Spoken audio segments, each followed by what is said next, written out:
Eh, Esperamos que los estudiantes puedan disfrutar de la jornada y todas las dudas que tengan, anótenlas, porque de repente cuando uno las guarda en la mente se les olvida. Así que es el momento de que aprovechemos la instancia. Gracias, Marcela. De nada. Bien, muy buena tarde, profesora María Victoria Polanco, que entiendo que está con licencia médica, y es la coordinadora de la Unidad de Desarrollo de la Docencia.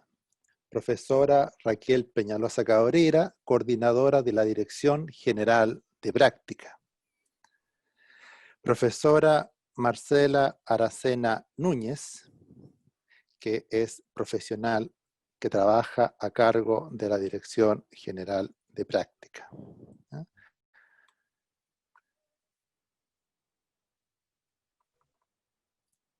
Queridas y queridos colegas, orientadoras y orientadores. Y muy especialmente a todas y todos mis muy queridos estudiantes en práctica final y por supuesto estudiantes de la Cátedra de Orientación Educacional que nos están acompañando. Agradezco la posibilidad que me dan de poder compartir con ustedes algunas visiones, reflexiones con respecto al rol de la orientación actual contemporánea. Podríamos decir, en este contexto de confinamiento y comunicación virtual y a distancia, que por primera vez dentro de lo conocido ha involucrado a toda la humanidad, marcando, por qué no decirlo, y aunque parezca fantasioso, los cimientos de una era en las relaciones humanas y en la forma de configurar las dinámicas de una sociedad. Vamos a comenzar nuestro análisis con algunos breves relatos. Diapositiva, por favor. Imaginemos la siguiente situación. Al finalizar una clase, cuando suena el timbre de recreo, la profesora se retira de la sala con el libro bajo el brazo, un bolso atiborrado de pertenencias necesarias y una mente que calcula los pocos minutos con los que cuenta para guardar el libro, pasar al baño, tomarse un café, relajar su mente en algún rincón silencioso de la sala de profesores hasta que el nuevo timbre la encuentre en la puerta del nuevo curso que deberá atender. Claro, esto es cuando la profesora es puntual.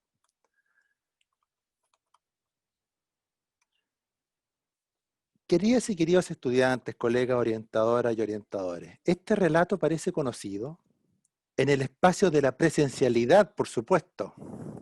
Quizás ustedes lo han vivenciado o también lo han observado.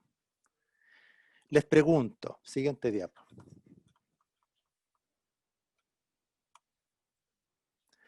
¿Existe alguna relación entre esta narración y los hechos que ocurren hoy con la docencia a distancia? ¿Qué creen ustedes? ¿Alguien podría aventurarse con alguna respuesta? ¿Existirá alguna relación entre esta narración que les acabo de describir y lo que sucede ahora con la docencia a distancia?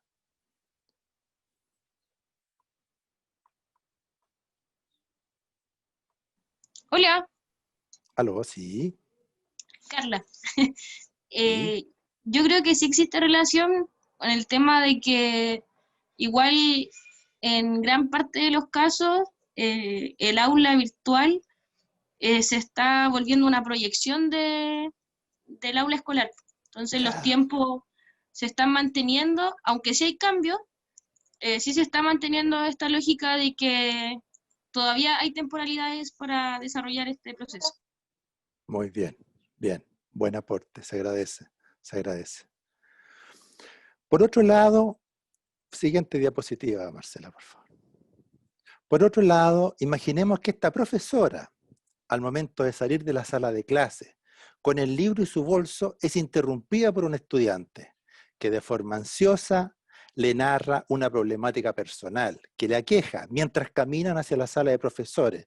El estudiante mantiene su esperanza en que la profesora resolverá su problema y la docente divide su concentración en, por un lado, la problemática que escucha y observa en el niño, y por otro, en los pocos minutos con los que cuenta para guardar el libro, pasar al baño, tomarse un café, relajar su mente en algún rincón silencioso de la sala de profesores, hasta que el nuevo timbre la encuentre en la puerta del nuevo curso que deberá atender. Siguiente diapo, por favor. ¿Existe alguna relación entre esta nueva narración y los hechos que ocurren hoy con la docencia a distancia?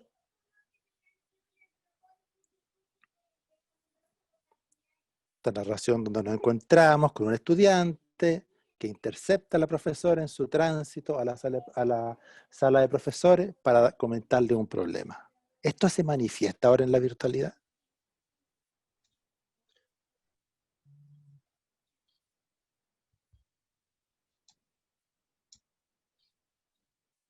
No sé.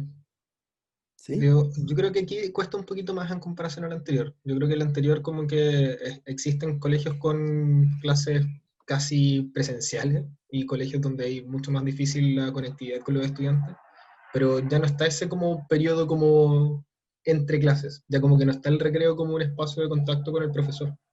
Que Claro. ahora el recreo es prácticamente apagar la cámara y salir del Zoom, básicamente, por lo tanto se corta un poco. Bien, claro, y precisamente, ¿no es cierto? Está esa distancia, no está ese espacio que teníamos en la presencialidad, aun cuando quizá en las mismas asignaturas de orientación que nosotros realizamos vía virtualidad, puede surgir a través del chat como ese espacio medio privado, un mensaje que dé cuenta de una problemática que podemos atender.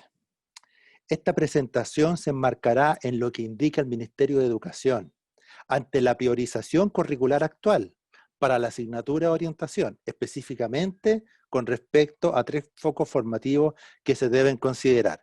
Por eso que el relato anterior, porque el relato anterior nos habla de esta posible necesidad que va a surgir, que emerge de pronto entre los estudiantes y el docente o la docente en esta virtualidad, y debemos atenderlos en estas particularidades que son las problemáticas que ellos manifiestan bajo este espacio privado, pero también en estas actividades didácticas que con un curso desarrollamos a través de la pantalla.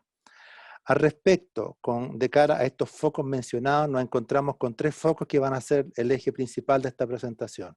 El desarrollo de las habilidades socioemocionales, la resiliencia en los estudiantes y los contextos de seguridad en la emocionalidad. Estos focos son los que plantea el Ministerio de Educación para la orientación educacional con respecto a esta priorización de contenido.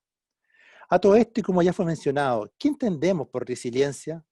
En psicología, es la capacidad que tiene una persona para superar circunstancias traumáticas como la muerte de un ser querido, un accidente, etc.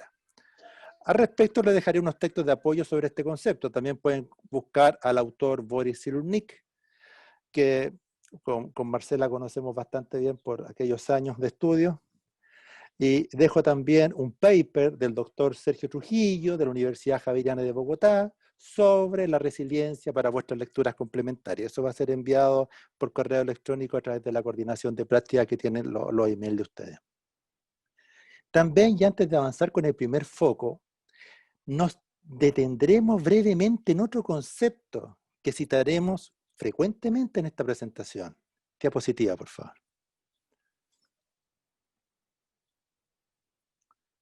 Siguiente. La emoción. Para comprenderlo mejor, vamos a considerar la siguiente definición. Una emoción es una vibración percibida que se transforma en un movimiento del centro hacia la periferia de la persona, donde se expresa en una acción. Así el sentimiento de amor se expresa en el movimiento de ir hacia la persona amada, la ira en el movimiento de golpear, la tristeza en el acto de llorar. Lo anterior expuesto por Juan Casasus. ¿Ya? También agrega este especialista que las competencias emocionales son la capacidad de estar abierto al mundo emocional. Siguiente diapo. Eso, gracias. La capacidad de estar atento en cuanto a escuchar, percibir, ponderar, nombrar y dar sentido a una o varias emociones. La capacidad de ligar emoción y pensamiento, la capacidad de comprender y analizar las informaciones relacionadas con el mundo emocional, la capacidad de regular la emoción, la capacidad de modular la emoción, la capacidad de acoger, contener y sostener al otro. Todo esto lo revisaremos en esta presentación, pero desde un enfoque más contemporáneo de la orientación. Volviendo a los 4 focos mencionados, volvamos a 2 diapos anteriores. Gracias. Volviendo a los 4 focos que habíamos mencionado, tomemos contacto con el significado que involucran las habilidades socioemocionales, siendo este el primer foco. Al respecto, 2 diapositivas más adelante, por favor. La otra. Eso. Al respecto, ustedes seguramente, no todos por supuesto, vieron o leyeron Harry Potter y la piedra filosofal. La historia de este niño mago que debía cumplir con su destino e ingresar a la escuela de magia y hechicería, pero que lamentablemente sus tíos le impedían lograr, haciéndolo pasar por un confinamiento de su vocación, una represión de su voluntad. Las cartas de invitación para matricularse en la escuela de magia eran reprimidas, y ojo con este concepto, reprimidas por los tíos, hasta que dichas cartas se metieron, ingresaron a la casa por debajo de la puerta, por la ventana, por la chimenea, de forma completamente explosiva y abundante, logrando que finalmente Harry cumpliera con su destino. Mis queridos estudiantes, muy especialmente, diapo siguiente, por favor. La otra, esa. ¿Qué relación tiene esta narración con las habilidades socioemocionales? Circula la palabra, mis queridos estudiantes.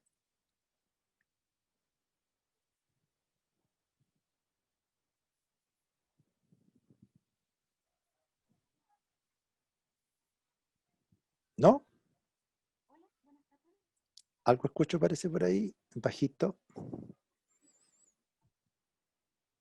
¿No?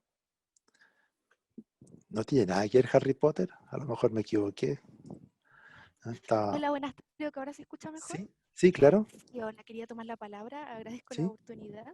sí, Me hizo mucha relación con la palabra represión de ya. parte de los tíos de Harry Potter, con la habilidad que debiera de tener un docente al momento de cómo entender estas señales de la expresión, que de las habilidades de un estudiante, de problemáticas, veas habilidades o deseos que tiene él, ser capaz de reconocerlos, ver cuando él quiere expresarlos y compartirlos y aceptarlos en cierta forma, no cometer este error de pasarlo de, pasarlo de lado, porque ahí cuando uno tiende a la represión, por ejemplo, el mismo hecho de ignorar tiende a la represión. Entonces Exacto, muy bien. habla de una habilidad docente de reconocer, aceptar y ayudar, en este caso cuando el estudiante tiene este deseo de expresar lo que siente o las habilidades que tiene. Muy bien. Buen aporte, se agradece su aporte. Gracias. La represión de nuestras emociones no son el mejor camino, o mejor dicho, es un camino enfermizo. Desarrollar estas habilidades emocionales involucra necesariamente ir más allá de la simple y superficial identificación de sus emociones. Siguiente diapo.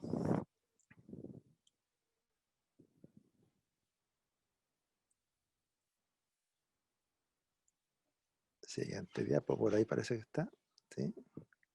¿Algo pasó?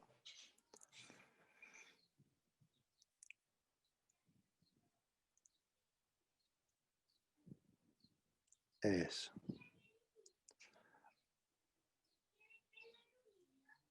Ahora la diapo siguiente. Ahí, eso, muy bien. ¿Qué hago con esas emociones? Dice ahí. No basta solo con identificar las emociones. ¿Ya? Ahí sí, no basta solo con identificar las emociones. La tarea de trabajar con nuestros estudiantes en orientación con respecto a las habilidades emocionales involucra preguntarse, ¿qué hago? ¿Qué voy a hacer con esas emociones? O sea, el estudiante tiene que preguntarse, ¿qué voy a hacer con esas emociones? No es uno, el orientador, que va a tomar la emoción del estudiante y la va a transformar y modificar.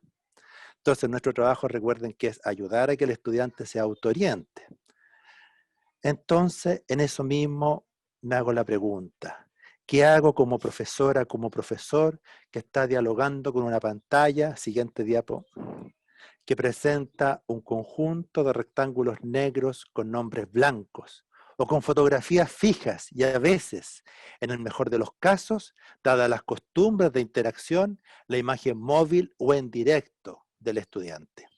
Además, si sumamos a ello las presiones que deben enfrentar ante las tareas domésticas diarias, los docentes de sus familias, hijas, hijos, problemas de salud, el encierro y la constante presión que demanda la resolución de conflictos vía online y, por supuesto, las exigencias del sistema escolar particular. ¿Qué se hace con dichas emociones? Primero, como docentes, y la recomendación es no reprimirlas, como lo hacían los tíos de Harry Potter con las cartas de invitación a la escuela de magia y hechicería, puesto que la represión condujo que estas cartas abultaran su presencia, algo así como el efecto rebote, como una explosión necesaria, luego de ir durante tanto tiempo en contra de la expresión, ya que la naturaleza reclama lo que le es propio. Entonces, volviendo a esta pregunta, ¿qué hacemos con esas emociones? Esas emociones las debemos aceptar. Las aceptamos. ¿Pero para qué? Para dialogar con ellas. Las invitamos amablemente, en centramiento, a pasar al living de nuestra conciencia. Y en ella le hacemos una pregunta con el afecto necesario, propio del buen trato, algo a lo que este sistema y por años no hemos estado muy acostumbrados. Y le preguntamos entonces a dicha emoción. Diapositiva, por favor. ¿Cuál es tu intención positiva? ¿Cuál es tu intención positiva? Esta pregunta se la hace el docente y también el docente se la hace en su rol de docente orientadora, orientador al estudiante, que en el contexto de teleeducación le ha manifestado su inquietud con respecto a una emoción que le aqueja. Siguiente diapositiva.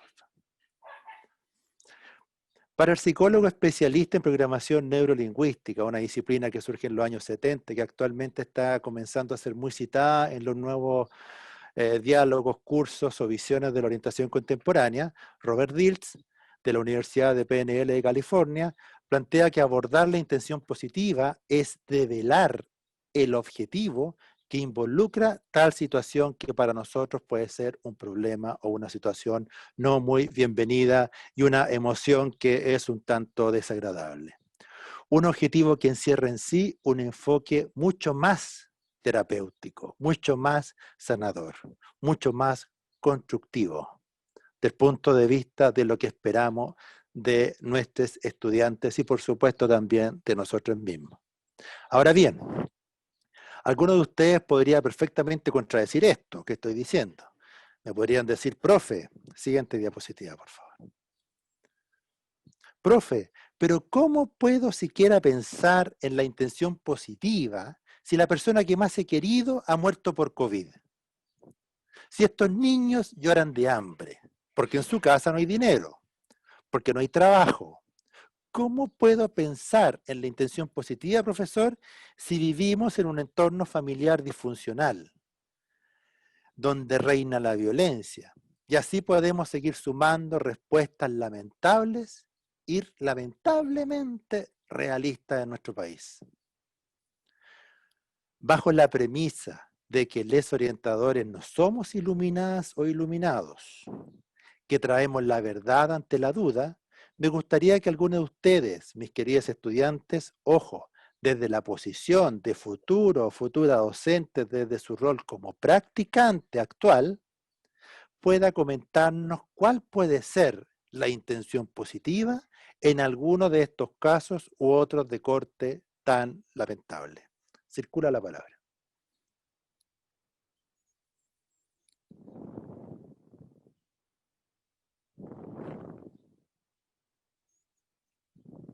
Complejo. Complejo. Es fácil encontrar la intención positiva cuando estoy cómodo. Es difícil encontrarla en la adversidad. ¿Sí? ¿Se escucha? Sí, sí, por favor.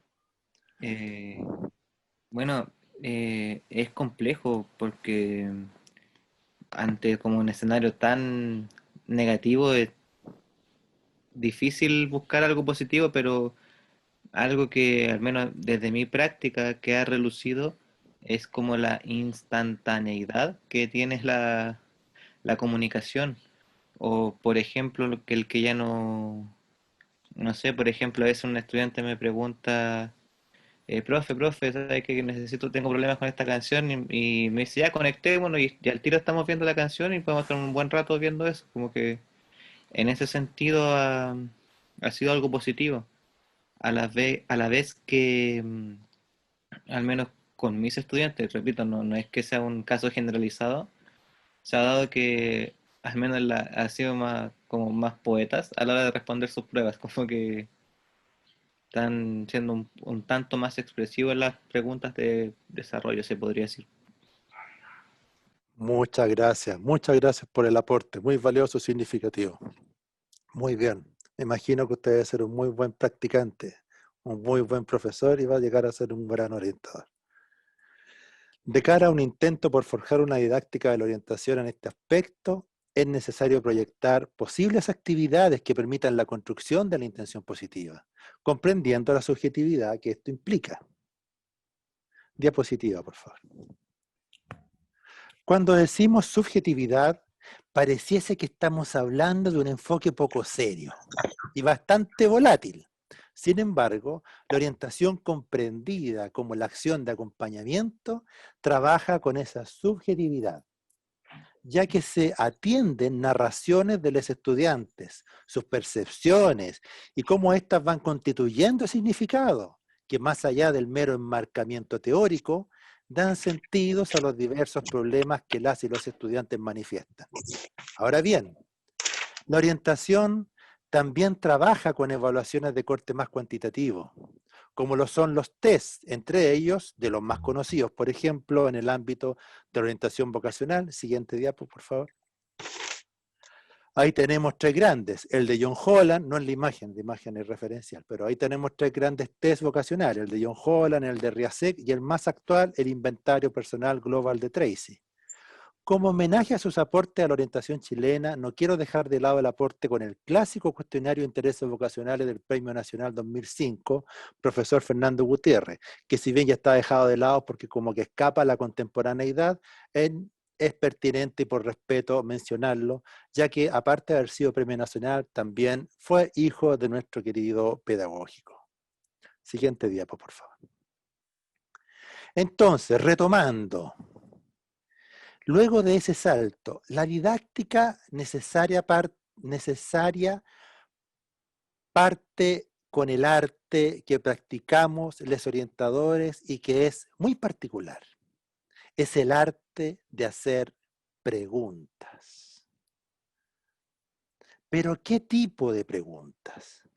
Aquellas que permiten instalar la diversificación de miradas e interpretaciones frente a una emoción situada y o contextualizada. Siguiente diapo. Dicho de otra manera, el estudiante cuestiona la carga negativa, la causa de su rechazo ante la emoción que pretende no ver, que desea desechar y o cual dictador prefiere reprimir intentando incluso asesinarla. Las preguntas que hacemos buscan que el estudiante renombre, redefina, cambie la identidad en síntesis y con mayor fuerza otorgue una nueva creencia a dicha emoción. Si cambia la creencia, cambiará también su significado y los efectos que ya tiene el estudiante. Pero ante esto, ustedes me podrían cuestionar diciendo, profesor, eso es persuadir al alumno, convencerlo de un significado que a nosotros no nos parece pertinente. Definitivamente no. No se trata de tratar de convencerlo por un significado en particular o por una idea que nosotros antojadizamente tenemos o una manipulación dura y bastante oscura. Porque nosotros como orientadores no nos quedamos en el rol de otorgar respuestas a las preguntas, sino más bien y muy especialmente en la educación media, donde los estudiantes configuran de manera enfática sus características diferenciadoras, debemos nosotros orientadores fomentar el autodescubrimiento de las respuestas a sus problemáticas a partir del arte de la pregunta, donde aquella situación, emoción, es mirada desde diversas perspectivas, como lo veremos más adelante. Esto no parece... sí, ahí nomás, por favor. Atrás. Eso, gracias. Esto no parece orientación, profesor. ¿Dónde queda la charla especialista, el orientadora y orientador? ¿Dónde está la figura sabia y erudita de quien bajo el rol de orientador, orientadora, da la respuesta que como haz de luz ilumina en esta oscuridad? Esa descripción no desaparece, pero se complementa con una mirada más contemporánea de la orientación. Lo que estamos viendo en la pantalla, que lo tenía mostrado hace un rato atrás. El coaching. Para algunos, el coaching vocacional. Eso lo vamos a empezar a escuchar más adelante durante el transcurso de los años con respecto a la nueva tendencia de orientación vocacional. La orientación vista como acompañamiento. Siguiente. No, ahí nomás. Ahí, eso. Pero bueno, ya que tomamos este punto, ¿qué entendemos por coaching o entrenamiento desde la traducción del inglés? Este término querido por muchos y también rechazado por tantos, ya que se asocia al mundo empresarial de mercado, pero que ha tenido representantes válidos y otros no tanto. Se puede definir como el cambio, de cómo las personas pueden movilizar sus cambios en función del contexto de la orientación, para nosotros en particular. Orientación o coaching al servicio de la orientación. Estos cambios tienen un origen, el estado deseado. Este estado deseado es fielmente representado como objetivo que exige una movilización de acciones concretas. Metafóricamente hablando, este coaching sería como vincular el mundo de los sueños con el de las realidades. Esto es magia.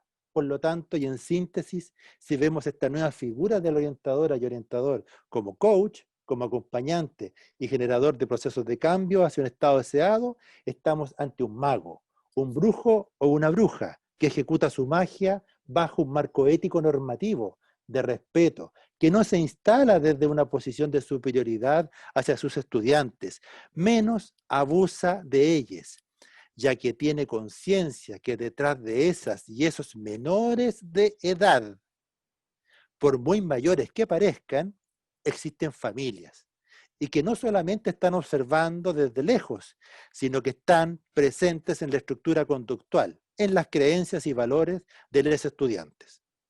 Una vulneración a una de ellas es una vulneración a sus familias y también a nuestra condición de orientadores.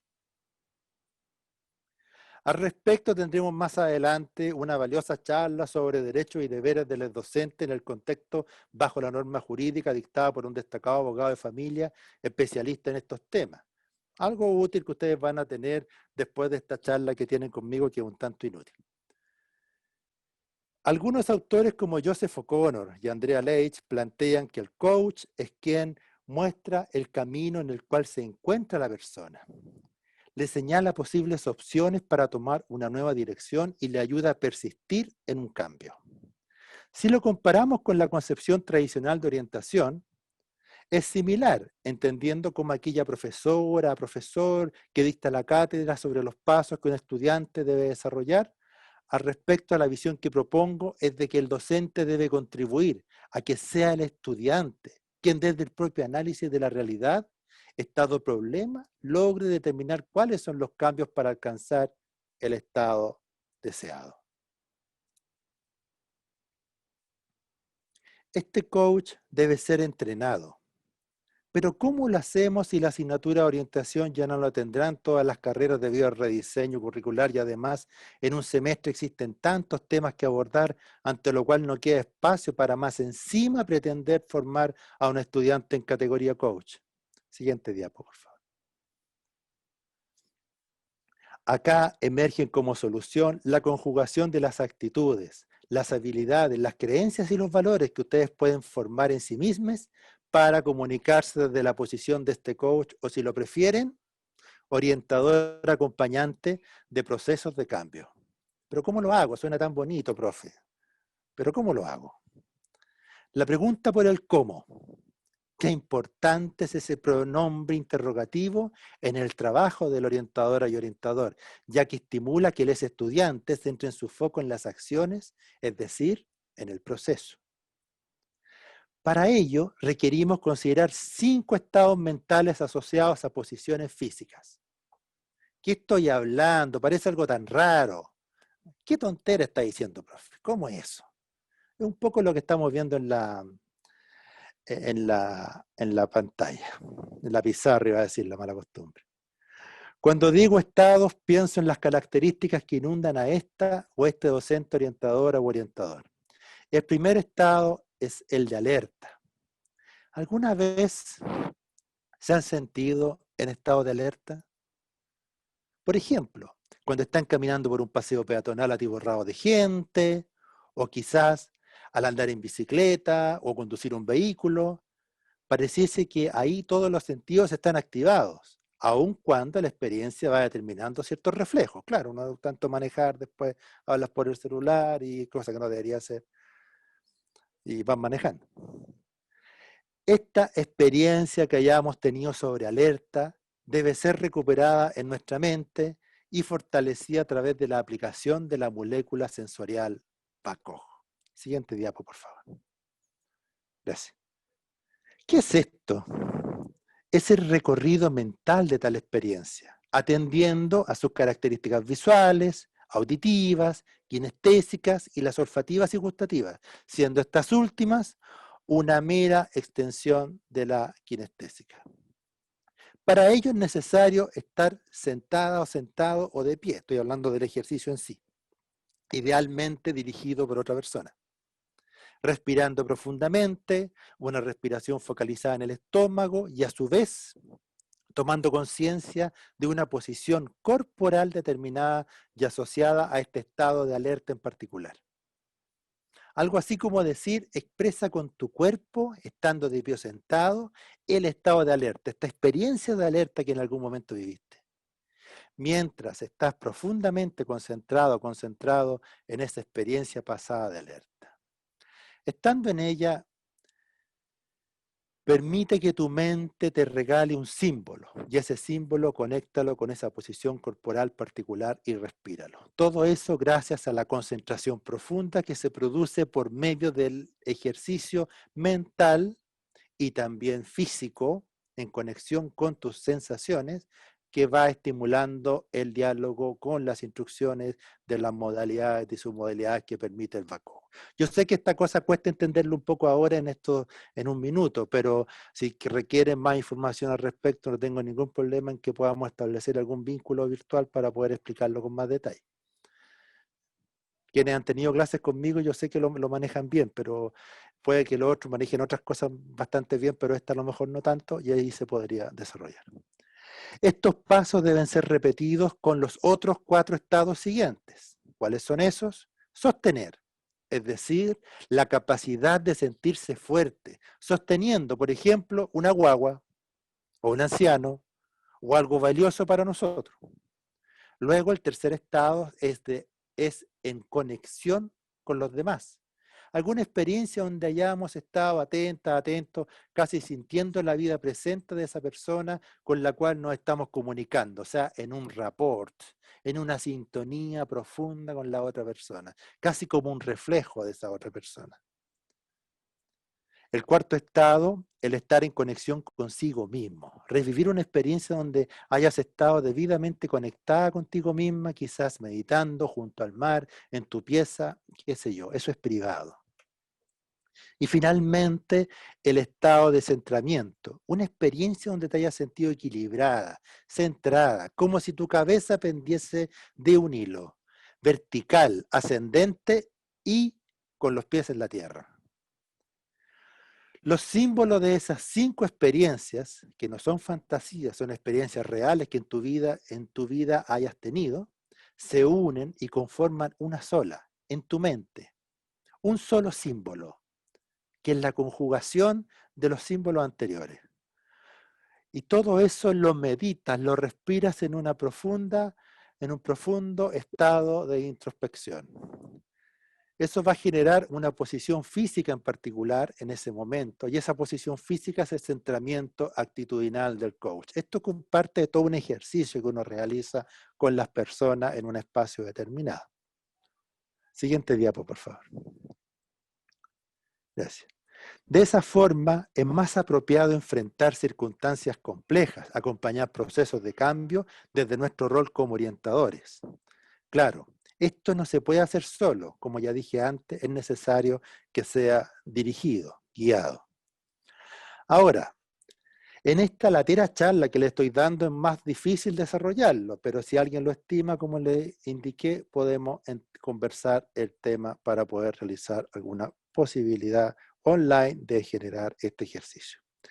Puede que a algunos de ustedes les parezca muy extraño todo esto que estoy diciendo, a lo mejor alocado, poco académico, estamos muy acostumbrados a los libros, a las citas y a los autores, pero ¿de qué otra forma podríamos desarrollar un proceso de conciencia introspectivo que permita aumentar tus recursos personales para enfrentar esta situación? Leyendo un libro, por sí solo, escuchando una cátedra, disertando los fundamentos teóricos que subyacen a estos cambios. Lo pongo en duda, dada mi experiencia, pero como estamos en la universidad y no en un centro dogmático, estamos llanos a abrir posibilidades, a complementar visiones con el fin de ampliar el conocimiento. Yo no soy dueño de ninguna verdad. Abordar los puntos acá señalados nos permitiría avanzar con mayor sistematicidad en el primer foco. Desarrollar habilidades socioemocionales, tanto en nosotros mismos como en los estudiantes. Siguiente diapo, por favor. Un segundo foco que abordaremos es el aprendizaje o desarrollo de la resiliencia. Concepto ya definido al inicio de esta presentación. Lo visto anteriormente nos permite avanzar hacia una conducta más resiliente, necesaria ante las frustraciones que en nuestros estudiantes escolares y sus familias, también en nosotros mismos, emergen en este contexto incierto de crisis sanitaria. Como orientadores debemos fomentar lo que ya se esbozó anteriormente, la resignificación de las problemáticas de nuestros estudiantes. Para avanzar hacia la comprensión de esta resignificación, debemos tomar conciencia como orientadores que tanto para nosotros como para los estudiantes escolares existen diversas percepciones en torno a una misma realidad. Siguiente diapo, por favor. Gracias. ¿Qué ven aquí? ¿Qué ven aquí? Pregunto. ¿Qué hay ahí?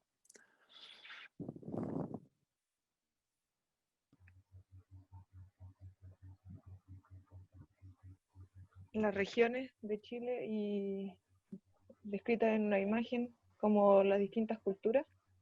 Ya, muy bien, bien. Mapas de Chile. ¿Perdón? Diversidad. 2 mapas de Chile. 2 mapas de Chile, diversidad, regiones, ¿no es cierto? Bien, muy bien, excelente. Tienen muy buena vista y buena interpretación objetiva. Claro, objetivamente eso es lo que estamos viendo. Les pregunto, ¿es Chile eso?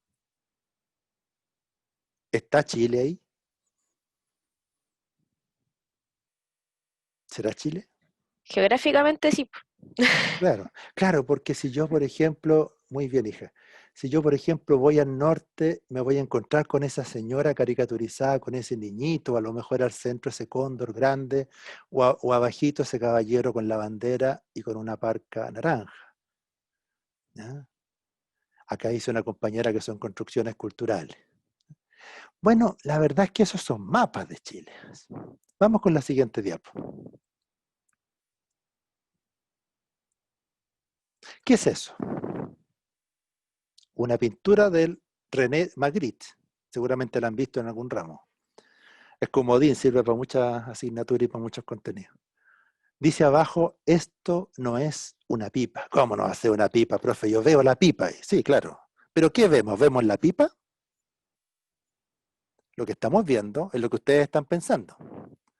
Una representación de una pipa.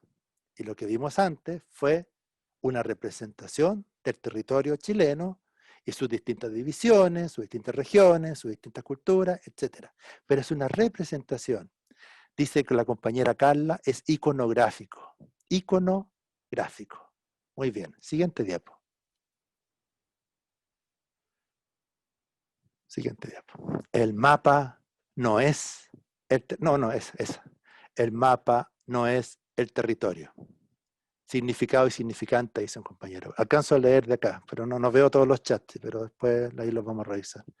El mapa no es el territorio. Qué importante es esa presuposición, esa conceptualización para el trabajo de la orientadora, del orientador. Siguiente diapo. Un mapa no es el territorio que representa, pero, de ser correcto, tiene una estructura similar al territorio, razón por la cual resulta útil. Alfred Korzybski, 1941, que pasada ya en bastantes décadas, pero que pertinente es aún todavía. ¿Qué nos está diciendo esta frase? Que cada persona tiene su mapa del mundo, de su mundo, un modelo de él. Esto es una representación única del mundo que hace cada persona a partir de sus percepciones y experiencias. Los estudiantes tienen un mapa de su mundo. Los estudiantes le dan significados a lo que viven.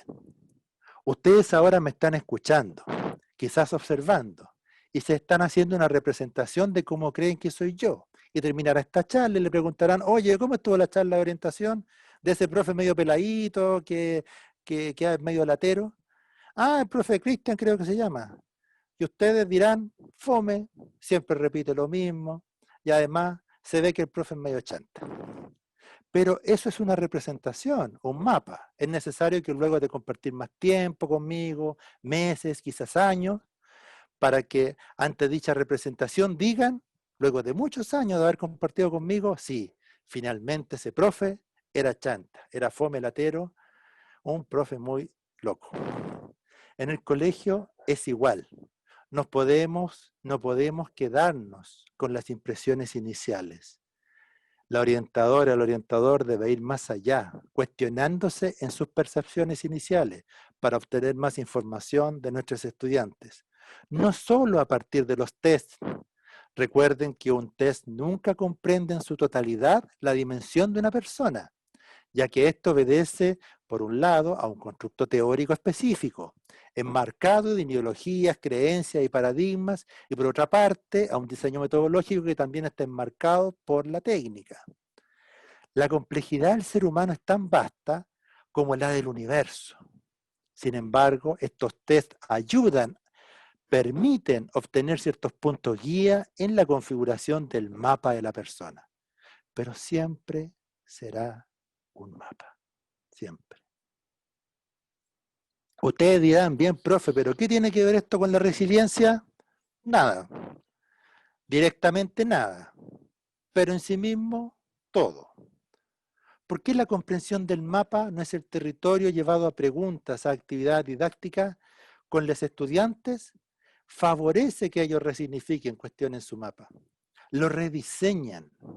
Este conflicto que genera el daño y ante el cual hay que tener una actitud resiliente, debe ser como conflicto resignificado, debe ser rediseñado, debe ser elaborado en 3 dimensiones, 3D, un mapa que pueda ser observado desde distintas perspectivas.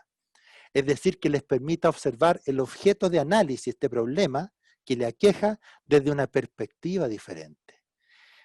De ahí es donde surge el camino hacia la resiliencia.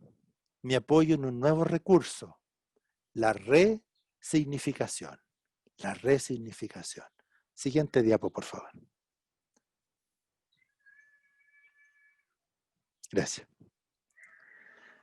Es como si el estudiante mirase el problema desde una montaña, desde arriba, como si fuese no él o ella en particular, sino un ser superior que él o ella admire, sea un personaje de ficción, mitológico o real. Por ejemplo, su abuelita, su tía, su profesora de orientación, desde una altura en particular. O sea, estoy hablando metafóricamente, desde un rincón de la sala, desde un rincón de su pieza, desde arriba de una mesa, desde arriba de una silla. Nos hace recordar la imagen ahí que estamos observando de una película clásica de los años 80 o 70, ya no recuerdo en qué año fue, estaba chico, ustedes seguramente todavía no nacían, La Sociedad de los Poetas Muertos. ¿No? Pero no la quiero citar tanto porque van a decir que estoy citando ejemplos de viejitos. Bueno, desde esa posición nueva, desde esa altura, desde esa distancia, desde esa metaposición, llamado técnicamente de esa forma, se puede dar cuenta de que esa interpretación que se hace de dicho problema es completamente falsa. Desde esa altura, desde la posición de un ser superior, cuestionar y ver lo falso de esa problemática o de esa interpretación que tenemos a nuestra vista. Y a su vez también interpretarla con respecto a que es absolutamente verdadera. Es decir, esa realidad problemática es totalmente verdadera y es totalmente falsa. ¿Qué ambiguo esto? Es que es un mapa. El mapa no es 100% verdadero. Tampoco es 100% falso. ¿Con qué me quedo entonces? ¿Cómo bautizo esta realidad ahora neutralizada, ya que la analicé y la confronté con sus dos visiones, verdadero y falso, y chocaron ambas y quedó en neutro? Gracias a esa neutralidad generada, soy capaz de comenzar, de iniciar el camino hacia la resignificación. Pero ello conduce a otro proceso de análisis didáctico con el estudiante: la aplicación de los niveles lógicos planteados por Robert Dilts, citado anteriormente como autor. Siguiente diapo, por favor. ¿Cómo es eso? Interrogar el problema, interrogar lo que aqueja a la persona con respecto a lo que sucede en ese contexto conflictivo. ¿Cuáles son las conductas que están ahí? ¿Qué habilidades se despliegan? ¿Qué habilidades faltan? ¿Cuáles son las creencias que se leen desde esas habilidades? ¿Qué valores asigno a esas creencias? ¿Qué valores posee esa situación? ¿Quién eres estando ahí? En esa situación problemática en particular que está siendo resignificada. ¿Cuál es tu identidad en ese contexto problemático en proceso de resignificación? ¿Cómo te visualizas a futuro en esa situación? Es decir, la trascendencia. Esto, mis queridos estudiantes, es un cuestionamiento al estado problema. Desde la metodología de las preguntas, ese arte que como orientadores vamos forjando con nuestra práctica, con nuestro hacer, y forma parte después de nuestra manera de enfrentar el mundo y de acompañar a los estudiantes en su proceso de cambio y transformación hacia el estado deseado que ellos esperan, para que se constituyan finalmente como agencias o agentes de cambio favorables para ellos. Ahora bien, no basta con hacer esas preguntas, es necesario gatillar el cambio. Y ese cambio se produce con la solicitud que le hacemos al estudiante de que cambie conductas en ese contexto. Al hacerlo, se pueden desplegar futuras y nuevas habilidades, y estas pueden constituir nuevas creencias. También le podemos pedir que modifique sus creencias, que las cuestione, que posibilite la entrada a nuevas creencias, y así surgen, emergen nuevas alternativas, nuevos enfoques y con ello un mapa resignificado, que no va a ser permanente ni eterno, que va a seguir resignificándose. Siguiente diapo, por favor. Vámonos al tercer foco, luego de haber visto la resiliencia. Contextos de seguridad en emocionalidad. En el paper de investigación de Diego García y Rubia Cobo de la Universidad Rafael Urdaneta de Venezuela, con fecha reciente, junio de 2020, abordaron ellos los aportes de la psicología positiva a la salud mental frente a la pandemia por COVID-19. Lograron concluir que se deben considerar ciertos aspectos conductuales en situación de confinamiento con la finalidad de propiciar un estado mental más saludable que contravenga aspectos perjudiciales. Los aspectos presentes en el paper lo he estado tomando en parte y lo he ido adaptando de a poco a lo que es la acción orientadora, procurando que su planteamiento se entienda más que como recomendaciones para que los estudiantes puedan, a partir de diversas actividades, en sí puedan constituir el pilar para desarrollar una base didáctica de actividades futuras en sus clases de orientación con los estudiantes ante situaciones o ante este contexto pandémico que puede que se extienda más allá de lo esperado. Siguiente diapo, por favor. La primera recomendación que surge como conclusión en este paper, en esta investigación desarrollada, plantea que es necesario diseñar horarios dentro del día que permita seccionar las jornadas en actividades que se puedan realizar en casa, así como crear una red de apoyo social entre amigos, amigas, familiares, por ejemplo. También el aislamiento físico, pero no genera necesariamente un aislamiento sociopersonal, porque se pueden priorizar las comunicaciones por teléfono, los correos, los mensajes, las videollamadas. Pero todo eso debe hacerse o realizarse con cuidado para no ser invasivo con las demás personas. Todos están viviendo su proceso. Algo muy importante y realmente significativo, y aquí hay estudios neurocientíficos que lo avalan, del cual yo no me voy a referir porque lo manejo en términos más generales, pero existen y podemos buscar algunos papers al respecto. Ejercitar la gratitud. En estos tiempos difíciles parecerá complicado poder practicarla, pero es ahora cuando se hace más necesario. La gratitud es el antídoto contra la ansiedad, el miedo y la consternación. Agradecer desde lo más pequeño, como no estar enfermo o tener casa y alimento, es importante. Los gestos de afecto mínimos dados por otros, las atenciones prestadas, las preocupaciones, las llamadas por teléfono, los mensajes, todo eso es una causa de gratitud como actitud permanente que tenemos que ir desarrollando en este contexto con nuestros estudiantes. Siguiente diapo, por favor. Desarrollar optimismo. Sabemos que no suena fácil ser optimista en estas situaciones, pero al menos una vez al día es posible pensar sobre las cosas, proyectos y metas que se pueden ir desarrollando y aplicando. Eso evita no perder la orientación al futuro.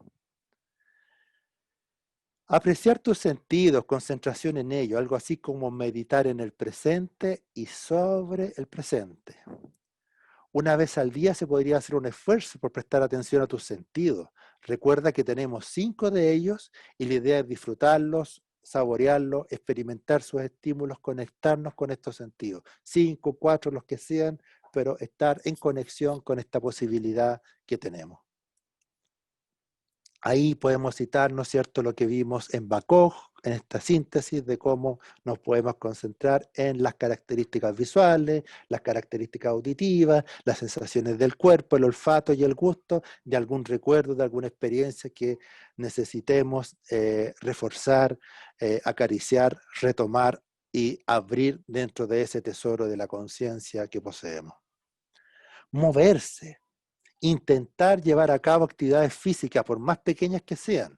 No hay que hacer un ejercicio de alta exigencia en casa si no lo quieren realizar, pero sí buscar actividades para hacer movimientos psicomotrices para mantener el cuerpo activo. Siguiente diapositiva, por favor. Ejercitar la amabilidad y compasión. Tratar de ser amable, asertivo y cordial con las demás personas. Cuesta, porque estamos en una situación tensa. Pero hay que procurar alimentar ese tipo de relaciones. Todos estamos pasando por momentos muy difíciles. Si tienes la oportunidad de recursos, busca la manera de ayudar a personas más vulnerables y con necesidades, cuidándote, por supuesto. Cultivar el humor, ya sea mediante conversaciones, series, películas o memes. Crea tus propias espirales de emociones agradables. Como bien decía el Coco Legrand, muchos problemas se resuelven con humor. Voy a cargar un poquito mi computador por si acaso me falla, porque como hoy día no ando con mucha suerte. Ahí sí. Siguiente diapositiva, por favor. Mostrar interés en las demás personas. Realiza un esfuerzo por llevar relaciones sociales sanas, además de mostrar interés en los demás. Llama, escribe, ponte en contacto con amigos, familiares y colegas para saber cómo están y cómo van llevando esta situación. Transpórtate con tus sentidos. Los sentidos tienen alta vinculación con estados emocionales pasados. Volvemos ahí a lo que vimos anteriormente de forma muy rápida con respecto a Bacog. Celebra tus éxitos, gracias. En cada consejo, paso logrado durante este tiempo para cuidar tu salud mental y bienestar. Felicítate por tus logros. Parecen pocos, quizás son bastantes. Son significativos. Piensa además cuáles te generaron mayor impacto en tu persona, para que puedas incorporarlos en tu vida a modo de hábito. La vida de la excelencia en función de reiterar, de fortalecer, de hacer, como bien lo vimos en la pirámide de los niveles lógicos que les mostré hace un ratito atrás, ¿no es cierto? Estas conductas se van reiterando, generan beneficios en nosotros y se transforman en habilidades. Y estas habilidades las vamos reconociendo como tal y van constituyendo nuestras creencias. Y estas creencias les vamos asignando valor y van forjando nuestra identidad. Creencias personales más valores. Y vamos proyectando un futuro con respecto a lo que creemos que somos. Por eso es que son importantes estas señales de gratitud y reconocimiento con respecto a estos aspectos positivos y favorables que vamos reconociendo en nosotros en este contexto complejo, en este contexto difícil. Tratar de desarrollar un proyecto personal que uno pueda ir realizando con los recursos disponibles. Siguiente diapo, por favor. Todo esto son metas que parecen simples, algunas ya las hemos escuchado, quizás las hemos leído en los mensajes de WhatsApp, pero son metas que pueden ayudar a que los estudiantes las tomen algunas, las resignifiquen, las lleven a su contexto y vayan construyendo su estado deseado. El estado deseado es el objetivo que se tiene ante el estado presente o estado problema en el cual el estudiante o nosotros mismos nos encontramos. Queridas y queridos estudiantes, para ir cerrando esta presentación, vamos a ir retomando un concepto que ha sido el común denominador de esto, que es este estado deseado como el objetivo del estado problema. Para eso es necesario ver la siguiente diapositiva. Gracias. ¿Qué vemos ahí? Una estrellita. A todo esto la estrellita representa al ser humano. La cabeza, sus 4 extremidades, y hay otras lecturas que no voy a hacer en este momento. Nos encontramos con 5 conceptos, uno para cada punta de la estrellita, y los vamos a ir leyendo. ¿Qué tiene que ver esto con lo que estoy hablando con el estado deseado? Mucho. Esto sí que tiene mucho que ver. Porque el estado deseado lo construyen los estudiantes. Y los estudiantes lo construyen porque necesitan alcanzarlo, porque tienen un objetivo en mente. El estado deseado es el objetivo. Pero la pregunta que nosotros nos hacemos como orientadores en el sistema escolar, ¿cómo ayudo, cómo contribuyo a que el estudiante pueda construir un buen objetivo? Si los objetivos que mejor redacto son los que presento en las planificaciones, con un verbo en infinitivo, etcétera, etcétera. Este objetivo es un objetivo distinto al de las planificaciones. Es un objetivo más terapéutico. Es un objetivo de orientación. Y ese objetivo debe cumplir con 4 requisitos lógicos, que son las 4 primeras puntas. Vamos a ir viendo cada uno de ellos. El primero es que debe estar formulado en positivo o en afirmativo. Es decir, redactar como estudiante, en mi cuaderno, lo que sí deseo lograr, lo que quiero alcanzar. Yo como estudiante quiero sacar nota 6, 5 en el ramo de orientación. Algo difícil, pero una de esas puede pasar. También debe ser de la propia responsabilidad y autocontrol. El objetivo debe estar en su ámbito de control. Depende de ustedes el logro de ellos, no de otros. Por ejemplo, si el estudiante dice, mi objetivo es que mis compañeros de curso me quieran. Ah, qué bueno, te felicito, bonito objetivo, se ve que eres un buen amigo. No, mal objetivo, porque genera frustración si los demás compañeros de tu curso no expresan el cariño como tú lo deseas.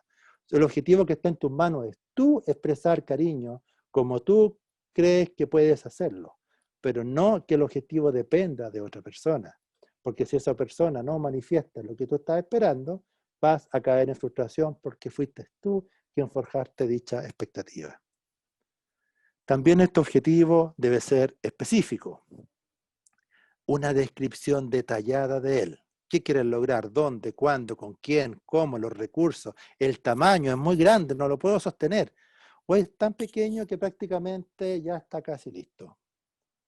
Tengo que, de alguna manera, comprenderlo en su estructura lógica. Y finalmente, ecológico, es decir, que no le cause daño a tu sistema familiar, que no te cause daño y tampoco a tu sistema familiar. Pero ahí, por ejemplo, si alguien dice, profe, mi objetivo es irme de la casa, irme de la casa de los papás, ya, ok, ¿dónde te vas a ir? A la casa de un tío, ok, a la casa de mi abuelo, o a lo mejor ya eres mayor de edad y te quieres ir a vivir solo. ¿Y eso va a causar daño en tu familia? Sí, el nido vacío, van a echar de menos, etc. ¿Se puede subsanar? Claro, hay WhatsApp, hay medios virtuales para comunicarnos, y vivimos en la misma comuna, o sea, de alguna forma, si bien hay un daño, es un daño que tiene soluciones y eso se va explorando y analizando. Hasta aquí vamos bien, con esos 4 puntos. Pero son 4 puntos netamente racionales. Y podemos confiar tanto en la razón. En lo personal, como orientador, yo no le doy tanto crédito a la razón. Solamente lo que le corresponde para la construcción lógica de las cosas. Pues la razón también ayuda a mentirnos, a engañarnos, a hacer daño y a justificarlo con una teoría impresionante, lógica que nadie se atrevería a cuestionar.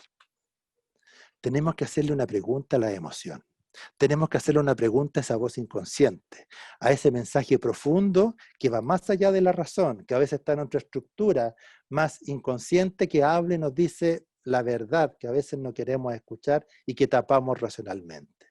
Y para eso, volvemos a la tónica anterior de los ejercicios mencionados, es necesario hacer un trabajo de introspección, de meditación, cerrando los ojos, respirando profundamente, observando el objetivo, aplicando VACOG, visual, auditivo, kinestésico, olfativo, gustativo, a esa imagen que tengo en mi mente, sintiendo lo que pasa, y ahí la otra persona quien me guía en el ejercicio, me va haciendo preguntas con respecto a qué veo en ese objetivo, si es realmente pertinente, es ecológico o no es ecológico, depende de ti o no depende de ti. Preguntas dicotómicas en el mismo nivel de narración, con el mismo planteamiento, con la misma tonalidad, para no inducir a una respuesta determinada, cosa que luego de comparar lo que consideraste al momento de realizar la redacción del objetivo de manera lógica versus lo que obtuviste en ese proceso de introspección, de meditación, ver si efectivamente hay coincidencia o quizás hay que hacer un cambio en el objetivo planteado porque tu voz interior, esta especie de mensaje inconsciente te va guiando y te va diciendo que por ahí no iba la cosa. Bien, eso es una descripción bastante rápida con la finalidad de ir entendiendo un poquito este tema.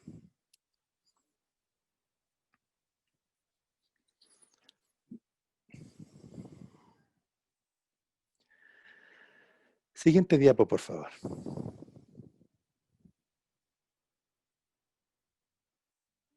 Gracias. Con esto voy terminando la presentación. ¿Ya?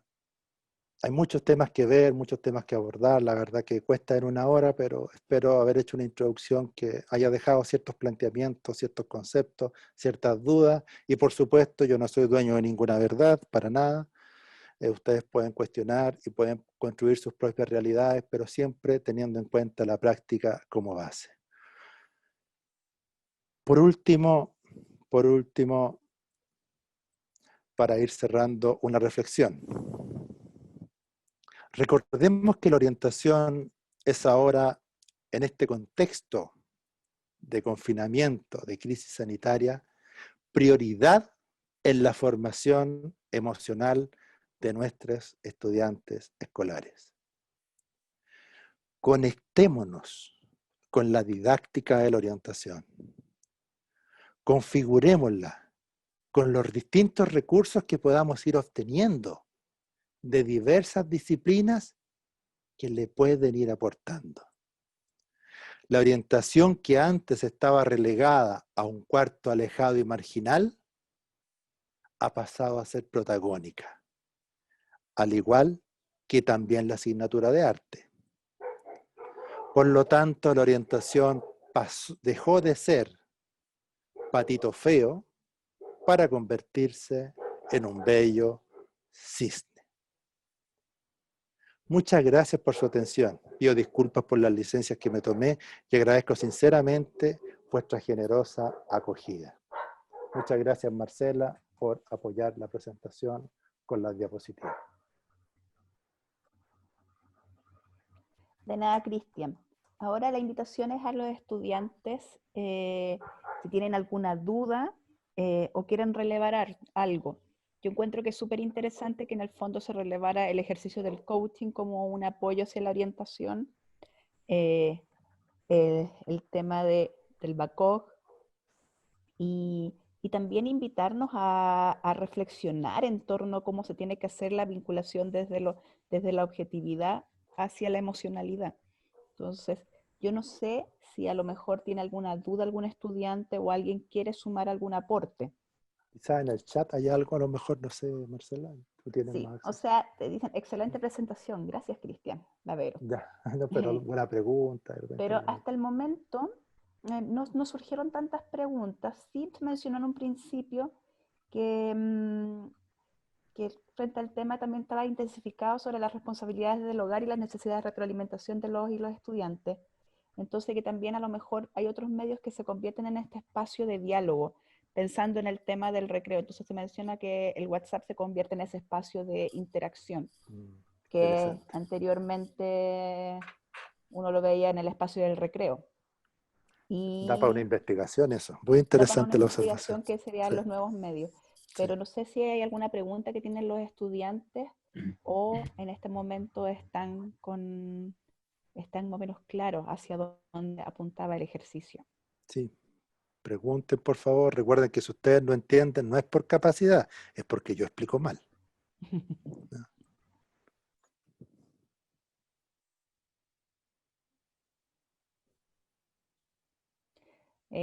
Cristian Andrés Vera dice que están procesando aún la información. Que eso también es bueno. Es un buen ejercicio pedagógico, finalmente, de Claro, sí. una reflexión profunda. Lo que sí quiero aclarar es que nosotros vamos a, Cristian, cuando tú nos envíes los documentos de apoyo que mencionaste, no se Claro. envían a los correos electrónicos de los estudiantes, sino que se suben en la plataforma que se diseñó para el proceso de práctica profesional en que los estudiantes de a poco se han ido sumando Súper. por cada carrera. Entonces va a quedar Es en el mejor. área de transversalidad para que puedan ser trabajados en los espacios comunes que tienen junto al tema de los tutores de orientación. Mejor así, porque el correo, así los alumnos se Aló, integran Cristian. después. Sí. Sí. Yo, Maestro hola, Cosme Cosme. Churruca. Hola, gusto saludarte. Gusto de verlo, de escucharlo. Bueno, primero, hace tiempo no te veía, Cristian. Que gusto verte, gusto verte. Y que encuentro muy gracias, bueno. Y como no te conocía, habíamos conversado otras cosas, de, qué sé yo, de la pintura y todo, y bueno, te felicito realmente por tu trabajo. Bueno, me parece bien. Rescato lo último que dijiste sobre las recomendaciones que pusiste en el Power en el tiempo de pandemia. Lo encuentro muy aceptado porque creo que lo que yo trato de también decir a los muchachos, a los jóvenes, a los alumnos, que logren crear un ambiente a pesar de la situación positivo, de humor, como dices tú, todos esos elementos que son muy importantes en esta situación, en lo que estamos viviendo. No podemos sumarle un mal humor, un problema y situaciones complicadas, ya en este momento que la vida nos está tratando mal. Entonces, creo que esa parte la rescato muy buena. Y si pueden, un poco de actividad física. Yo a veces salgo a darme una vuelta en bicicleta, en lo que pueda, a pesar de que no ando siempre con la cosa del salvoconducto, pero bueno, eso no es para tener un escape de hacer algo positivo. Yo, en lo último, me quedo dando vuelta lo del patito feo y el cisne. La verdad que Sí, encuentro, claro. sí, la analogía muy buena y rescato que lamentablemente nosotros lo tenemos muy claro y siempre lo hemos tenido claro, yo creo, del tiempo que llevamos en esto de la orientación. Pero en este momento los colegios, nosotros que estamos tutoreando las prácticas, los colegios no están pensando igual, están quedándose en el patito feo, porque han dejado de lado en este momento, solamente están trabajando y a medias lo que es la especialidad y lo que es la orientación, casi nada. Entonces, ¿cómo cambiamos nosotros? ¿Cómo piensas tú que podíamos, de que tú ya me parece que tienes muy buenos conocimientos, estás muy empoderado, como dice ahora, de de lo que es orientación y te vimos y yo no conocía tu faceta, te felicito. Entonces, ¿cómo nos ayudarías tú para retomar eso en los colegios, para que engancharan con un poco del espacio de orientación, que se está perdiendo por la situación que estamos viviendo? Eso sería Sí. Yo estaba conversando ese mismo tema con la red de orientadores nacionales, porque hay una red de orientadores o un colegio de orientadores que funciona en el norte, no sé, en la región de Arica, pero hay otro también que se está conformando a nivel metropolitano y en distintas regiones, con la finalidad de hacer fuerza, ya que la orientación está pasando por problemas bastante serios. Bueno, esto antes de la pandemia, ahora la cosa está un poco detenida, pero el escenario que se veía era que no estaban contratando orientadores o el cargo estaba siendo dejado de lado porque preferían contratar psicólogos o porque esperaban que alguien como un inspector general se hiciera cargo de la convivencia escolar para evitar todas estas demandas y problemáticas con la superintendencia debido a los conflictos que manifiestan los estudiantes sobre problemas de violencia interna, etc. Y el orientador pasaba a un segundo plano. Incluso otra cosa, muchos asistentes de la educación se estaban haciendo cargo de labores propias de la orientación.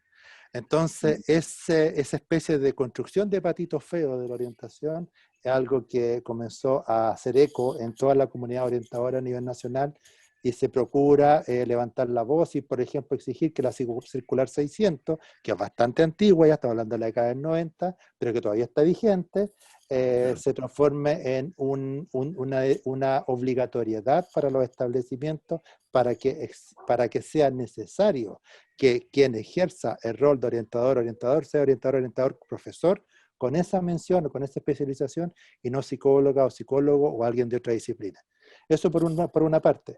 Es una situación que yo creo, ahora tenemos, bueno, yo sé que es feo lo que voy a decir, vivimos una tragedia tremenda, pero es el momento también de exigir o de dar cuenta aquellas experiencias en las cuales la orientación es importante. ¿Qué se puede hacer? Tenemos un buen insumo, las prácticas profesionales. En las prácticas profesionales en orientación, los estudiantes pueden dar cuenta de cómo está funcionando la orientación en este contexto virtual. Y a partir de ahí, quizás, el acopio de distintas experiencias favorables de cómo la orientación puede ir respondiendo, puede ir satisfaciendo necesidades, puede ir conteniendo a los estudiantes, puede ir apoyando a la familia, puede constituir distintos insumos que, como dice un amigo, muchos pocos hacen un mucho, que finalmente puedan plantear una voz, una investigación, un artículo publicable, en una revista científica que no lee nadie, sino que a lo mejor en un diario, en algún periódico, en algo de mayor impacto a nivel nacional. Yo creo que en nuestras manos está, sobre todo como universidad pedagógica, dar a conocer la necesidad de orientadores reales, profesores que manejen didáctica de la orientación en los contextos educacionales ahora. Y está en nuestras manos. Tenemos insumos, las prácticas profesionales, la experiencia, la voz de nuestros estudiantes.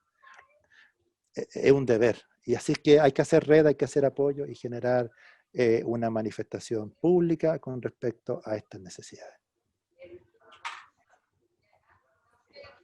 Gracias, Eso Cristian. es lo que veo muchas gracias, profesor Cosme. Maestro Sí. Cosme. No, gusto saludarlo. No, gusto Raquel parece que saludarlo. también tenía una duda.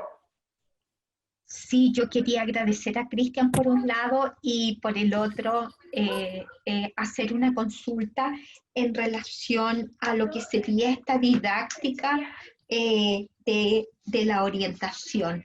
¿Qué elementos tú señalarías que son básicos que un estudiante en práctica, por ejemplo, pueda manejar de esta didáctica de orientación?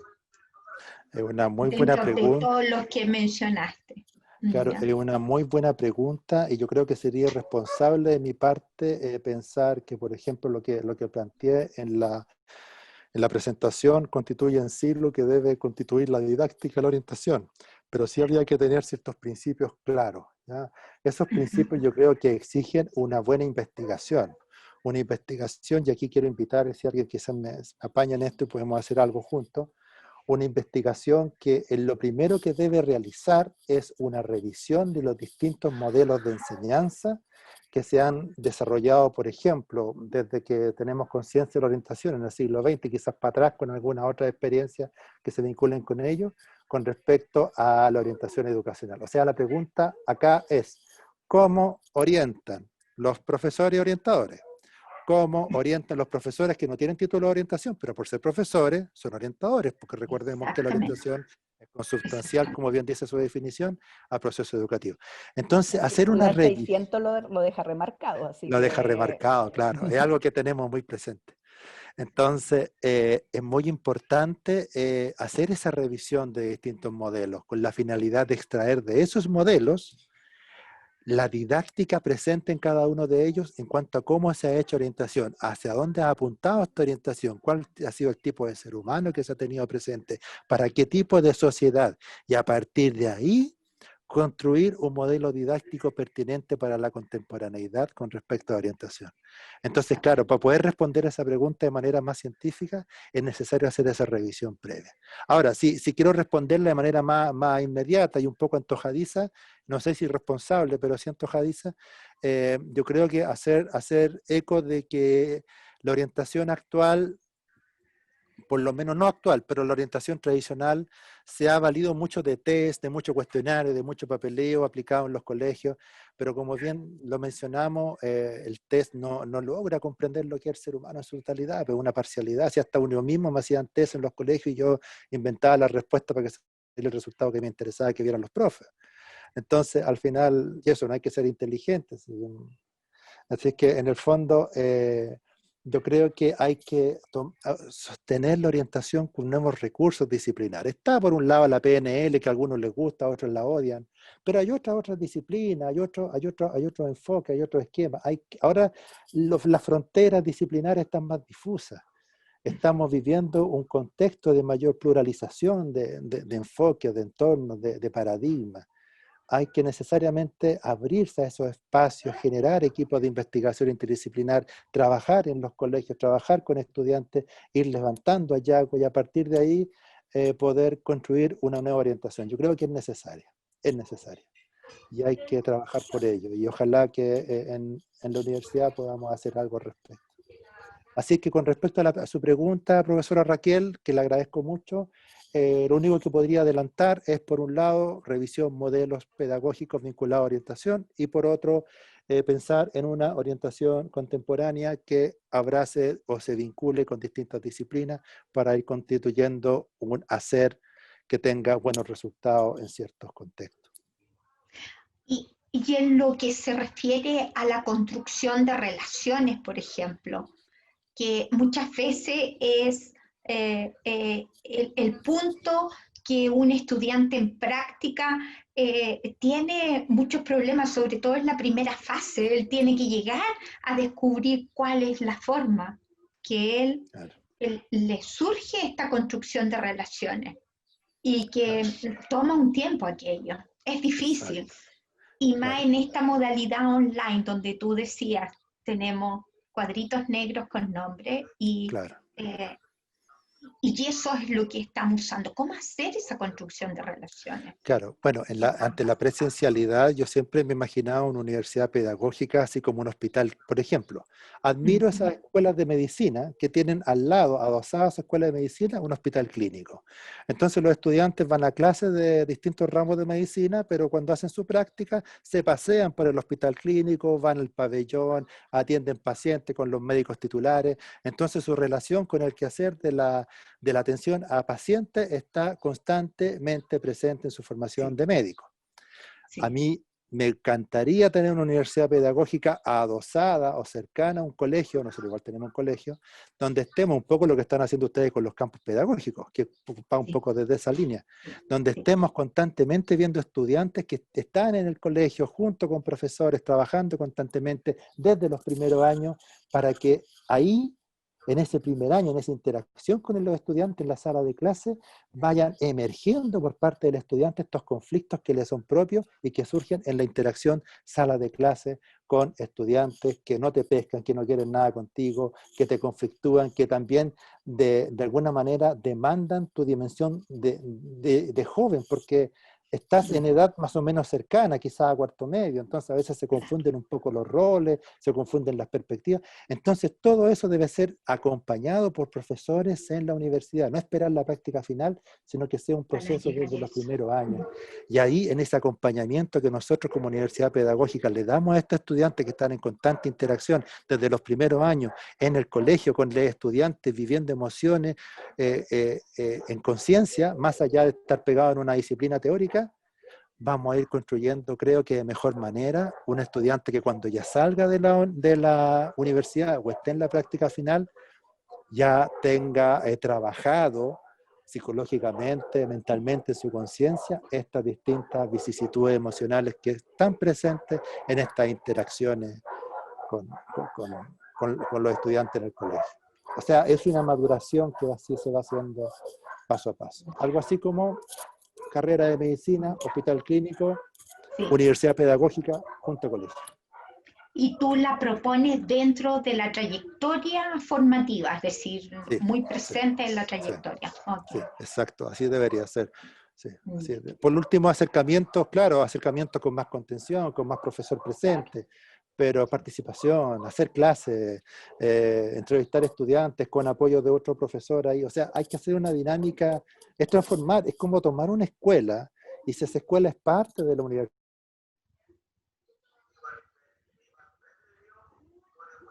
Se quedó pegado Cristian. Sí, se quedó. O sea, ese colegio es para, van a ganar los estudiantes en el colegio, ganan los profesores, ganamos todos.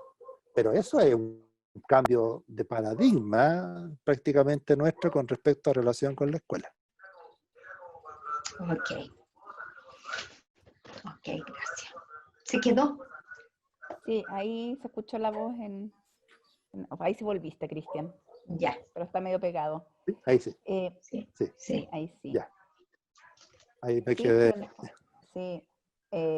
Sí, yo creo que la invitación, y ahora que estamos dialogando práctica con formación pedagógica gracias al apoyo de la unidad de la docencia, no es tan lejano pensar los focos de investigación desde orientación, que ese es como un desafío que debemos verlo como coordinación de práctica en el mediano plazo.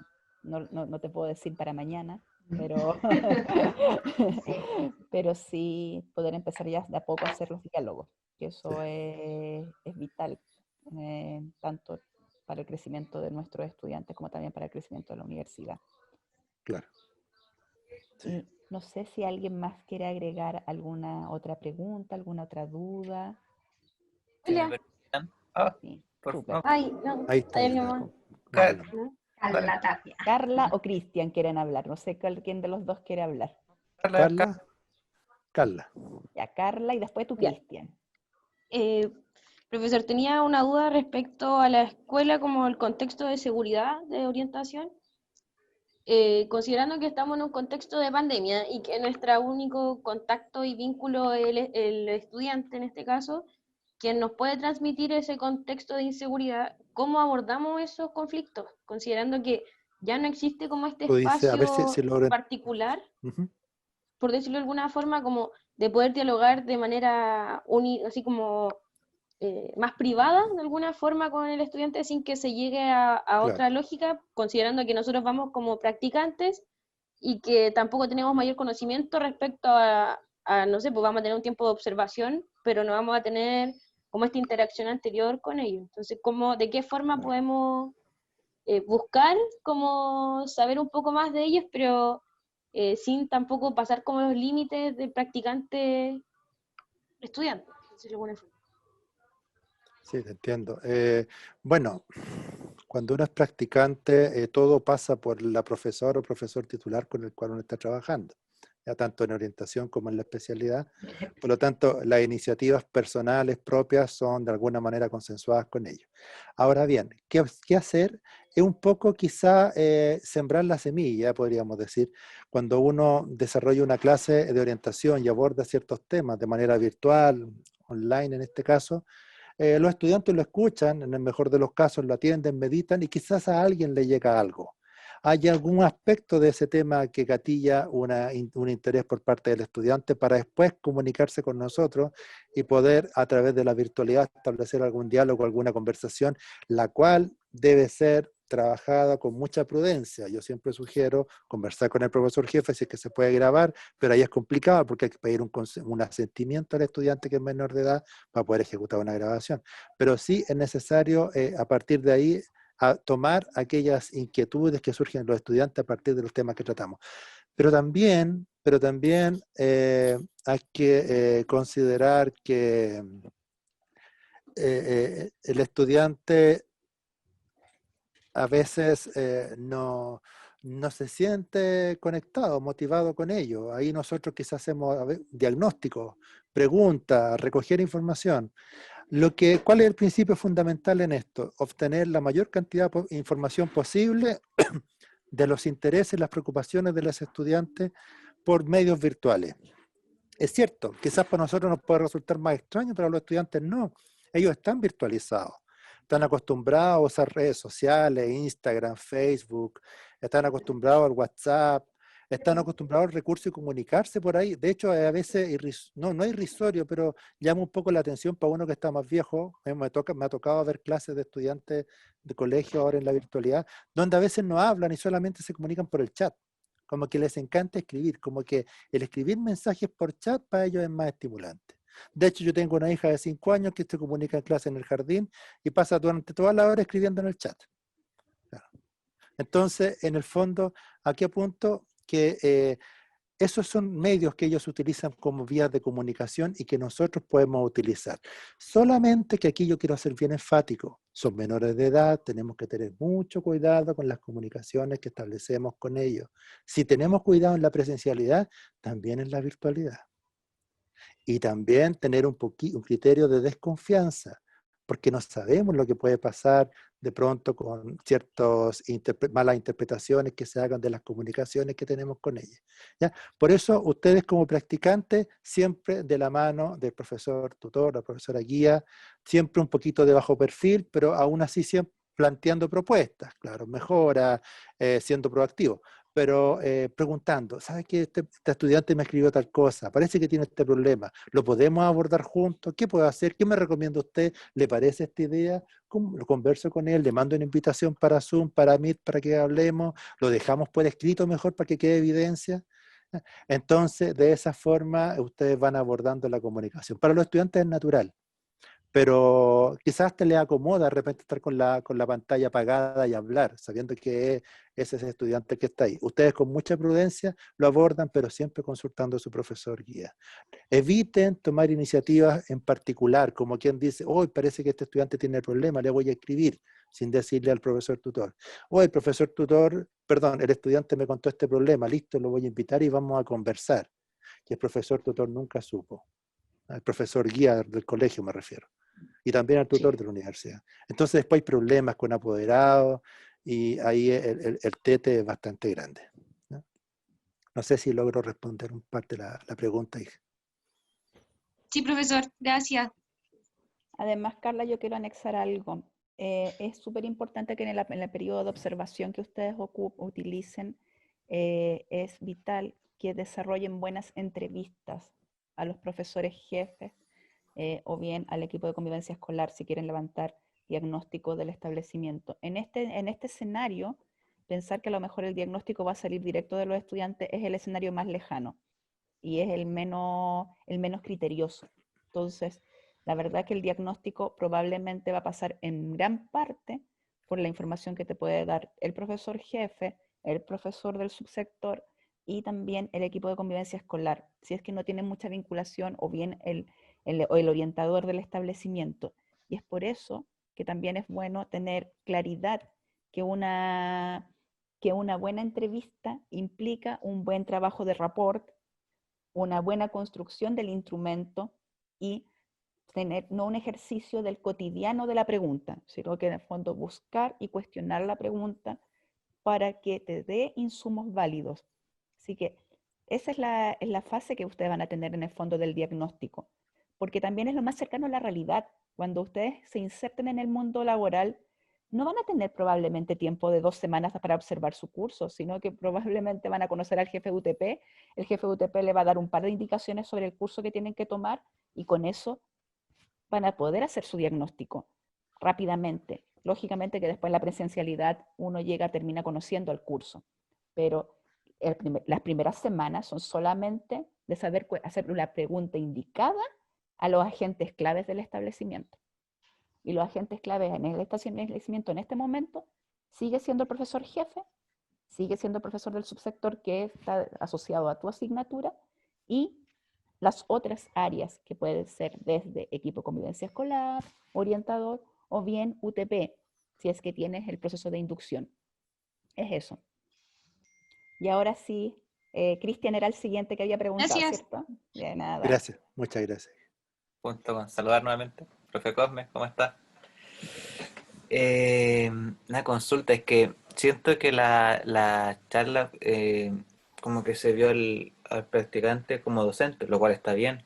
Sin embargo, siento que en el practicante existe esa como ambivalencia entre docente y estudiante. Por ende, ¿el practicante puede ser sujeto de orientación también? Qué buena pregunta, Cristian. Muy buena pregunta, porque eso me hace un link con otro tema, la orientación universitaria, la orientación en la universidad. Una universidad que es buena, pero yo no le hago propaganda para nada, porque es contraria a mis principios, que es la Universidad de los Andes, tiene lo que se llama un sistema de tutores. ¿Ya? Los estudiantes entran a las carreras y inmediatamente tienen un tutor que los acompaña durante toda la formación, una especie de orientador particular. ¿Ya? Bien por ello, pero yo no, eso, nada más, cito eso. Ahora, nosotros en la universidad tenemos un centro de acompañamiento, ¿ya? Pero que me imagino que no da abasto con todas las necesidades que tiene que cubrir. También tenemos apoyo psicológico, ¿no es cierto? Pero que también imagino que se encuentran en la misma situación. Creo que llegó el momento de también, en nuestra universidad pedagógica en particular, y por supuesto en otras, recordemos por ejemplo algunos hitos, la demanda pública, no demanda, sino que el reclamo público que hicieron los estudiantes de Derecho, de Arquitectura de la Chile, con respecto a la sobrecarga académica que tenían, de cara a que esta no iba de la mano de las necesidades emocionales que estaban presentando. O sea, en otras palabras, se sentían muy sobrecargados y la universidad se hacía cargo de ello. Más aún nosotros en nuestra universidad pedagógica, que no es tanto por la sobrecarga, sino porque nosotros vamos a estar orientando permanentemente a nuestros estudiantes en el colegio, aún siendo profesores de asignatura y sin siquiera, y ojo con esto, quiero remarcarlo, sin siquiera ser profesores jefes. Y aquí voy a hacer un paréntesis. La orientación no es un tema exclusivo de los profesores jefes, de las jefaturas de curso. La orientación es un tema de toda la profesora, todo profesor que trabaje en un colegio, incluso de los funcionarios. Por lo tanto, si nuestros estudiantes en la universidad viven un constante acompañamiento, un constante proceso de orientación interna que va más allá de la orientación vocacional, y un acompañamiento de vida, de tus problemáticas, de tus situaciones, va a ser más fácil para ellos poder asumir su rol como orientadores en el colegio, aun cuando sean expertos en física, en biología, en química, en arte, en música. Entonces eso también involucra agregar otra cosa más a la universidad. Orientadores, una orientación universitaria con sus didácticas propias, con sus principios propios, con su marco propio. Así que te agradezco mucho la pregunta, Cristian. Yo creo que yo lo tomé por ese lado. La orientación universitaria creo que es algo fundamental y que se hace necesario.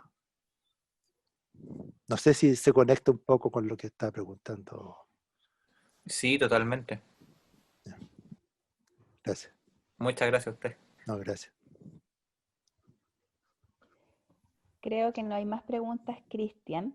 Se agradece que... Gracias a ustedes. Muchas gracias. Y quiero agradecer los comentarios favorables también, que eso lo alimentan y le dan ánimo a uno para seguir en esta linda tarea de hacer que el patito feo se transforme en cisne. Sí, esa es la invitación en la actualidad, que en el fondo podamos ver lo positivo finalmente.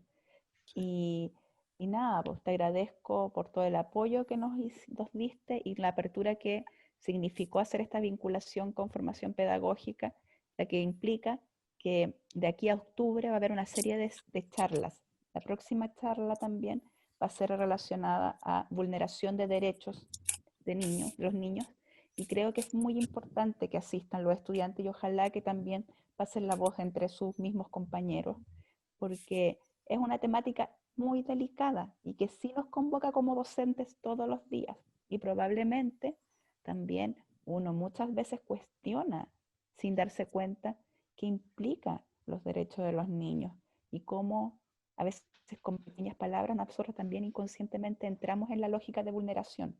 Entonces, espero contar con ustedes. La fecha es la subsiguiente, sí, la semana como del 25, déjenme mirar. El 25, martes 25 debería ser la próxima charla, y luego vendrá una sobre sexualidad y lo que implica el tema de sexualidad en el colegio, para cerrar con una temática de salud mental en tiempos de pandemia. Y gracias a todos los asistentes, y ojalá que podamos seguir apoyándolos en este proceso de práctica, y que vean, si necesitan ver nuevamente el video, va a estar albergado en el espacio virtual. Eso, muchas gracias, Cristian, y Muchas gracias. estamos en diálogo. Buenas tardes. Muchas gracias, Marcela. Gracias, compañero. Muchas gracias. Chao, Gracias. colegas, amigos. Chao. Gracias, querida Chao, gracias, estudiante. profe. Gracias. Comunidad Gracias, 11. profe. Chao, familia 11. Gracias. Chao. Chau. Buenas tardes, chao, chao. Gracias. Gracias, profe. Gracias.